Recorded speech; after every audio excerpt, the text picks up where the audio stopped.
বোলপুরের ইলেকশন কমিশনারের এক আধিকারিকের মা ও স্ত্রীকে কুরুচিকর মন্তব্য করেন তৃণমূলের দাপুটে নেতা অনুব্রত মণ্ডল। এই ঘটনায় রাজ্য জুড়ে শুরু হয়েছে তীব্র প্রতিক্রিয়া। ঘটনার প্রতিবাদে সোমবার বিজেপির পক্ষ থেকে বোলপুরে আয়োজিত হয় নারী সম্মান যাত্রা। নেতৃত্বে ছিলেন বিরোধী দলনেতা শুভেন্দু অধিকারী।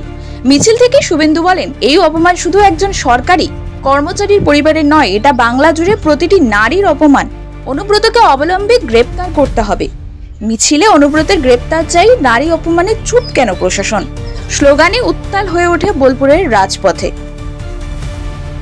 একদিকে বিজেপি অনুব্রতর গ্রেপ্তারি দাবি করছে, অন্যদিকে তৃণমূল এই অভিযোগকে রাজনৈতিক নাটক বলে উড়িয়ে দিচ্ছে।